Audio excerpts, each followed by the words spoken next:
The Mustang coughed, hissed, and sputtered to a dead stop just outside a dusty little town with no cell service and not a soul in sight. Julian Hart, the owner of 3 luxury car dealerships, leaned back in his seat and let out a long sigh. The 1969 fastback Mustang, his weekend pride and joy, had chosen the worst possible moment to break down, on the one day he tried to escape his busy, polished world. He stepped out onto the sun-baked road, glancing around for help, but all he saw was cracked asphalt, a rickety fence line, and in the distance, a tiny house with a porch sagging under the weight of time. Then, a voice, small, curious, and slightly amused, called out from behind him. "Looks like your car gave up on you." Julian turned to find a little girl standing with a wrench in one hand and a smudge of grease on her cheek. She looked no older than 11, with oversized coveralls and a ponytail that stuck out the back of her cap. "Yeah," Julian muttered, shielding his eyes from the sun.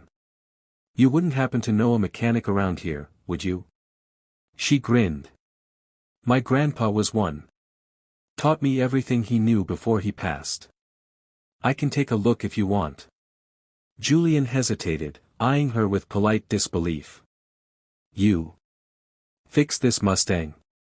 The girl shrugged. "Suit yourself. But you'll be standing in the sun a long while. Closest shop's 20 miles out, and their truck's been broken for weeks." With a sigh of resignation and nothing to lose, Julian popped the hood. "All right, show me what you got, kid." She didn't hesitate. Crawling halfway into the engine bay, she poked, prodded, tightened, and loosened. She moved with the confidence of someone who knew the dance of pistons and wires, of torque and timing. Julian watched in quiet amazement as she diagnosed the issue, a clogged fuel filter, and fixed it with a spare from a crate near her porch.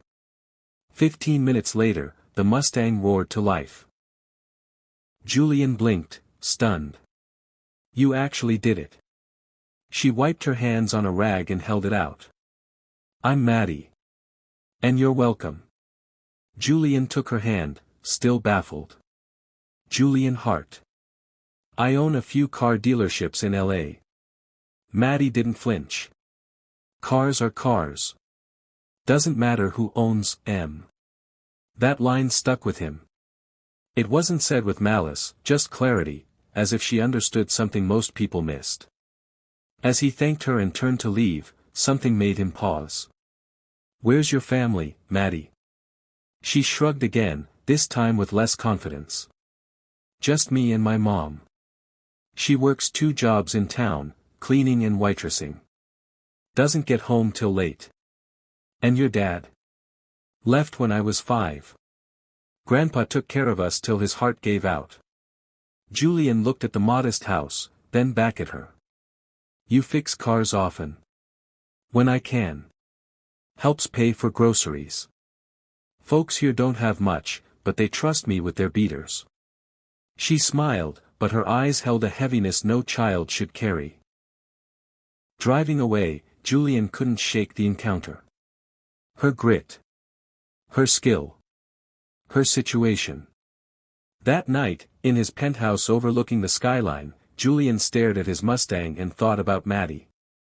About how a little girl with grease-stained hands had saved him when none of his money or power could. He returned to the town the next weekend, this time with a box of premium car parts and a curious idea. Maddie was outside again, tinkering with an old Chevy truck. She looked up and squinted. "You again? I figured I owed you a proper thank you. And maybe, a proposal." Her brow furrowed. "What kind of proposal?" "I want to help you build something.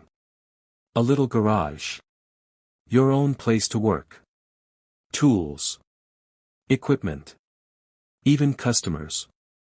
I could send people your way from my dealerships, classic car clients. You've got the talent, Maddie." Her eyes widened, disbelief washing over her. "Why?" "Because when I was a kid, someone believed in me when they didn't have to. Changed my life. I think it's time I passed that on." Maddie didn't cry. She simply nodded, that same determined glint in her eye. Okay. But I want to build it. Every piece. And build it she did. Over the next months, Julian funded what Maddie designed. With help from locals and donations from Julian's network, they turned a broken-down barn near her house into Maddie's garage. Painted red with chrome signs and glass bay doors, it became the beating heart of the town. But the real magic happened inside. Maddie didn't just fix cars, she trained kids who dropped out, taught single moms how to change tires, and welcomed anyone with a problem. Julian visited often, always leaving more inspired than before. One day, a man in a tailored suit showed up at Maddie's garage. He was tall, with tired eyes and hesitation in his voice. Maddie was under a lifted truck, her hair tied up and hands black with grease. "You Maddie?" he asked. "Yep. I think I'm your father." She froze. Slowly slid out. Stared at him, as if reading the truth in his features. Julian, who'd arrived minutes earlier, watched the moment unfold from the corner. The man explained, remorse, regret, years wasted in guilt and alcohol. He'd seen a local news story about the young mechanic girl who saved a millionaire, and recognized her last name. Maddie didn't speak for a long while. Then, with the same honesty she always carried, she said, "I'm not angry. But I don't need a dad now. I needed one when I was 5. If you want to stick around and help, you can clean tools. But that's all I've got for you today." The man nodded, tears in his eyes. "That's fair." Julian was stunned by her strength. Maddie never needed saving, she was the savior. Months later, Maddie's garage had a waitlist stretching 3 towns over. She even started a scholarship fund with Julian's help, Fix Forward, offering mechanical training for underprivileged kids. Then came the letter. From the state's Department of Education. Maddie was being honored with the Youth Excellence Award, a title rarely given to anyone under 16. Julian accompanied her to the ceremony, proud like a father. Standing on stage in her patched overalls and oil-streaked boots, Maddie accepted the award and said, "You don't have to be rich to make a difference. You just have to care. My grandpa told me that once. And Mr. Julian proved it's true. I may be small, and I may be young, but kindness is a kind of power. And this garage? It's just the beginning." The crowd erupted in applause. But it wasn't just admiration, it was hope. Julian felt something shift that night. In all his years of wealth, he'd never felt richer than he did in that moment. He later made Maddie co-owner of a new franchise, Heart and Maddie Auto Works, designed to offer training and employment for disadvantaged youth across the country. Maddie insisted every garage also include a small library and a counseling room. Years passed. Maddie grew into a resilient young woman, her impact expanding far beyond their dusty little town.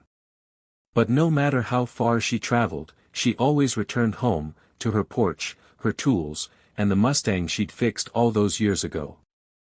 And every time she turned the key and heard it roar, she smiled, because that broken-down car brought a millionaire into her life. And what he discovered, changed everything. Not the car. Not the town. But her. A poor little girl with a wrench and a heart too big for this world, who turned compassion into an engine, kindness into horsepower, and her small hands into a revolution.